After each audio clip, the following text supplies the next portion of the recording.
In this one, I want to talk about hair loss myths that are pretty common, and you better not fall for them unless you want to go from this to this. Number one, the idea that 5-AR inhibitors make you infertile. So, in case you didn't know, you are actually way more likely to die from a car crash than to actually become infertile because of finasteride or dutasteride, especially when we're talking about the risk of irreversible infertility, which is basically approximately 0%.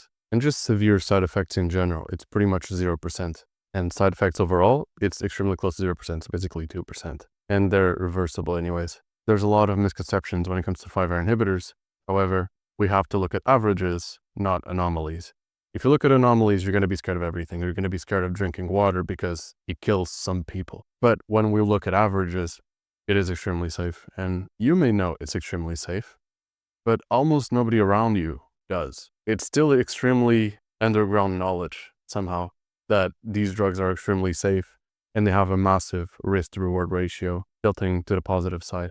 So yeah, pretty much 0% risk of irreversible infertility and just severe side effects in general, which means that it's extremely safe. And a lot of people fearmonger online, but they use anecdotes and case reports and subjective feelings instead of using actual data. So it doesn't really matter. And by the way, if you want to know everything I do when it comes to hair loss, I share everything in the Skool community. It's all based on what the best available evidence says. I tell you the frequency, the doses, all the protocols, etc. So if you're curious, join. It's top link in the description. Myth number 2, basically fear mongering when it comes to oral minoxidil. Here's the minoxidil molecule, and at low doses, which is the doses used to prevent hair loss or to help with hair regrowth, you are again way more likely to die from a car crash during your life than you are to get severe side effects.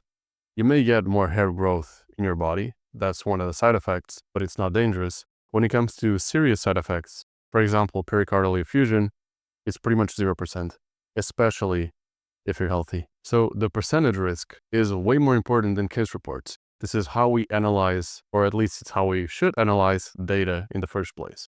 When people try to fearmonger low-dose oral minoxidil, they use case reports, in other words, anomalies, instead of using averages and percentage risk. So when we use case reports, it becomes scary. You can use case reports about anything. It could be case reports about people dying in car crashes or airplane crashes or drinking water. That's why case reports are kind of meaningless, because pretty much anything can kill you. What matters is what is the chance that it does. And when it comes to low-dose oral minoxidil, the dose is used for hair loss. It's basically 0%, especially if you don't have obesity or kidney disease, which are the risk factors for pericardial effusion. And do we have case reports of people getting pericardial effusion?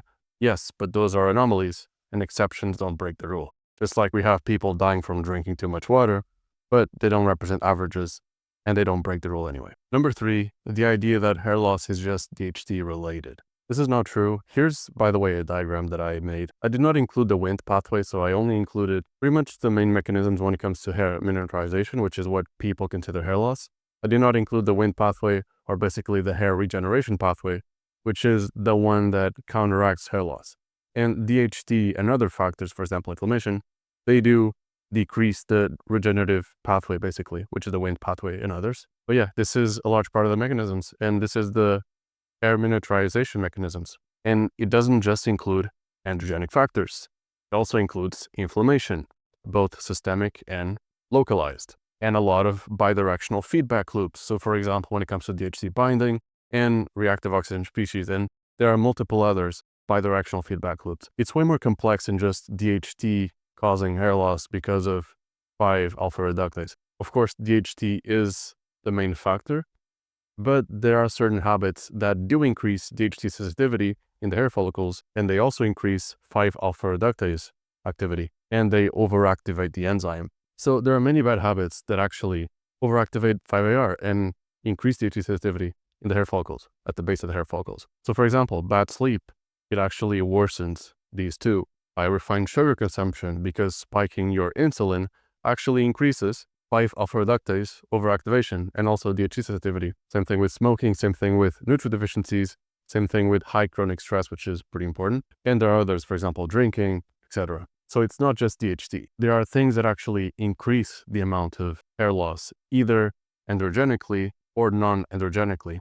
There's a lot of pathways that intertwine with the DHT pathway, but hair loss is more complex than just DHT, 5-AR, hair miniaturization. It's a much more complex web of mechanisms, and you should target multiple things at the same time. You should try to not have nutrient deficiencies. You should try to have good sleep, not smoke, not consume refined sugars, not have high chronic stress, etc. Your habits also will determine how fast you lose your hair. And this is one of the nuances that I don't see people talk about, because usually people say that it's all environment, or people that say it's all androgenetic. And the reality is it's a mix of both. The hair miniaturization pathway, it's mostly androgenetic, but like I said, there are multiple lifestyle patterns that intertwine with those mechanisms. So it's more complex. Your habits do influence hair loss speed, and there's truth to the environmental factors and truth to the androgenetic argument. So summary, 5-AR blockers are not going to make you infertile. Low-dose minoxidil is not going to kill you. And bad habits increase hair loss speed. And by the way, if you want to know everything I do when it comes to hair loss, all my protocols, all the frequency, doses, etc., top link description or link in the pinned comment. Join the Skool community if you're curious, and thank you for watching.